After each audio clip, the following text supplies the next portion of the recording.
ഖലീഫ മലയാളത്തിലെ ആദ്യത്തെ 100 കോടി കളക്ട് ചെയ്ത സിനിമയായിട്ടുള്ള പുലിമുരുകൻ സംവിധാനം ചെയ്ത, കൂടാതെ മല്ലു സിംഗ്, സീനിയേഴ്സ്, പോക്കിർ രാജ തുടങ്ങി നിരവധി സിനിമകൾ സംവിധാനം ചെയ്ത, വൈശാഖ് സംവിധാനം ചെയ്യുന്ന, പൃഥ്വിരാജ്, മമ്പറക്കൽ, ആമിർ അലിയായി എത്തുന്ന ഖലീഫ ഏറെ പ്രതീക്ഷകളോടെയാണ് ഒരു ആസ്വാദകൻ എന്ന നിലയിൽ തിയേറ്ററിലേക്ക് കടന്നു കയറിയത്.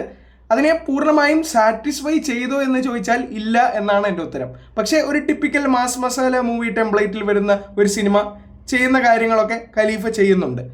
ആദ്യത്തെ ഹാഫ് തുടങ്ങുമ്പോൾ വളരെ ഞാൻ പറഞ്ഞ പോലെ ടിപ്പിക്കലായിട്ടുള്ള ഒരു മാസ് മസാല മൂവി എങ്ങനെയാണോ തുടങ്ങുന്നത് അങ്ങനെ തന്നെയാണ് ആ സിനിമ തുടങ്ങിയത്. ഇടയ്ക്ക് വെച്ച് ഫസ്റ്റ് ഹാഫിൽ വളരെ ഡൗൺ ആയി തുടങ്ങി. പക്ഷേ ഇൻ്റർവെല്ലിലേക്ക് എത്തുമ്പോൾ ചിത്രത്തെ അപ്ലിഫ്റ്റ് ചെയ്യാൻ പൃഥ്വിരാജിന് സാധിക്കുന്നുണ്ട്.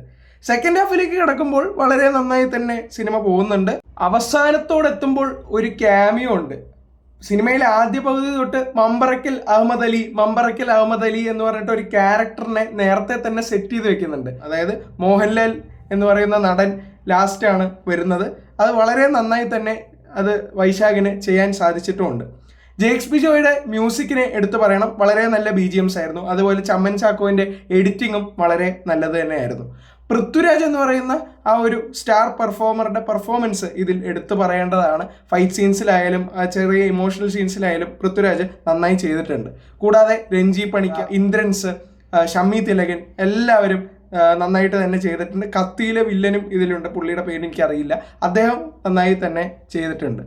മൊത്തത്തിൽ എടുത്ത് പറയുകയാണെങ്കിൽ ഒരു typical mass masala gold smuggling cases ഒക്കെ നമ്മൾ ഗോൾഡ് സ്മഗ്ലിംഗുമായിട്ട് ബന്ധപ്പെട്ട് കുറേ സിനിമകൾ മലയാളത്തിൽ തന്നെ വന്നിട്ടുണ്ട്. സാഗർ എലിയസ് ജാക്കി തുടങ്ങി കുറേ സിനിമകൾ വന്നിട്ടുണ്ട്. പക്ഷേ ഇതിൽ ഡിപ്ലോമാറ്റിക് റിലേഷൻസിലൂടെ ഗോൾഡ് സ്മഗ്ലിംഗ് കടത്തുന്ന കാര്യങ്ങളൊക്കെ ഇന്ത്യയിൽ നടന്നിട്ടുള്ള കേസസ് ഒക്കെ ഇതിൽ പറയുന്നുണ്ട്. നന്നായി തന്നെ കുറേ കാര്യങ്ങൾ അതിൽ ഡീൽ ചെയ്തിട്ടുണ്ട്.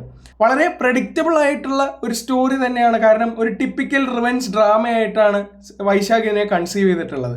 അപ്പോൾ എല്ലാം കൊണ്ടും തിയേറ്ററിൽ കാണാവുന്ന, ഓണത്തിന് തിയേറ്ററിൽ കാണാവുന്ന ഒരു വൺ ടൈം വാച്ചബിൾ ചിത്രമായിട്ടാണ് എനിക്ക് പേഴ്സണലി ഫീൽ ചെയ്തത്.